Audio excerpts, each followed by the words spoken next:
ఇంట్లో బంగారం ఇంకా డబ్బులు ఎక్కడ ఉన్నాయి, ఆస్తి పత్రాలు ఎక్కడ ఉన్నాయి కూడా వెతుక్కొని అతను మళ్ళీ అవన్నీ తీసుకుని మళ్ళీ బయటికి వాళ్ళ ఇంట్లో ఉన్న తాళాన్ని చూసుకొని ఆ తాళం వేసి అతను అక్కడ నుంచి పారిపోవడం జరుగుతుంది.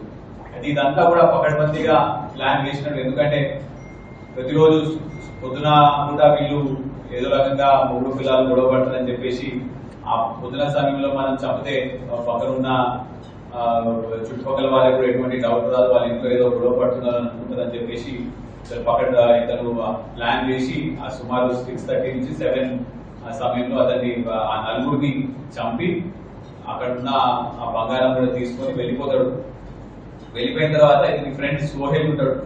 సోహెల్ కి కూడా ఇతను ఇట్లా చంపినా అని చెప్పి బంగారం అంతా కూడా మనం మార్చి దాని డబ్బులు తీసుకోవాలని చెప్పేసి అతనితో వాళ్ళిద్దరు కూడా కలిసి బంగారాన్ని మార్చి మళ్ళీ డబ్బులు తీసుకుంటారు. ఇప్పుడు మనము సోహెల్ ఈ అస్లాం దగ్గర నుంచి ఈ కత్తి ప్లస్ ఆ రక్త పడుకు బట్టలు, ఈ బట్టలన్నీ కూడా అవుట్స్కట్స్ తో పడేస్తారు. ఈ బట్టలు కూడా మనం రికవర్ చేయడం జరిగింది.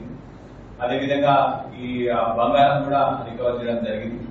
ఆ తపస్సు దగ్గర నుంచి ఈ ఆస్తి పత్రాలు, బ్యాంక్ ఎఫ్డి ఇవన్నీ కూడా మనము రికవర్ చేయడం జరిగింది.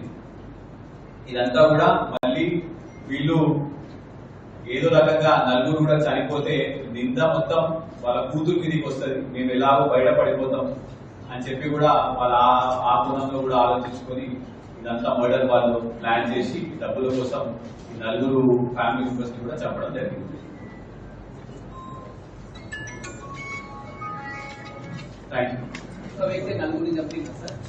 అయితే ఇప్పుడు ఈ స్టాబ్ ఇంజురీస్ అన్ని కూడా మనకి పోస్ట్ మార్టం లో చూస్తే అన్ని కూడా ఒకటే పర్సన్ స్టాబ్ చేసినట్టు కూడా క్లియర్ స్పష్టంగా కనిపిస్తున్నది. ఒక పర్సనే నలుగురిని లైన్ లా బయటికి వస్తున్న కొద్ది చంపుకుంటా వెళ్ళాడు. గతంలో ఇతని పైన ఏం కేసులు లేవు, కానీ ఒకసారి ఇదే ఇంట్లో మళ్ళీ ఏదో డబ్బులు దొరుకుతాయని చెప్పేసి 2000 ఈ సంవత్సరం ఫిబ్రవరిలో ఒకసారి దొంగతనానికి వస్తారు. కానీ అప్పుడు ఏం దొరకపోయేసరికి మళ్ళీ ఈసారి ఇలా ప్లాన్ చేయడం జరిగింది. అప్పుడు ఎఫ్ఐఆర్ రిజిస్టర్ అయింది.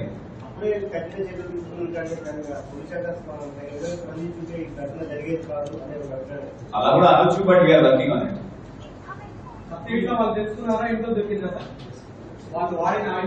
ఆయుధం అతను హైదరాబాద్ నుంచే తీసుకొని రావడం జరిగింది. ఆయుధం కూడా కర్వ్ షేప్ లో ఉన్నది. ఆ ఇంజురీస్ చూస్తే కూడా ఆ కర్వ్ షేప్ ఆయుధంతోనే అతను చంపడం జరిగింది.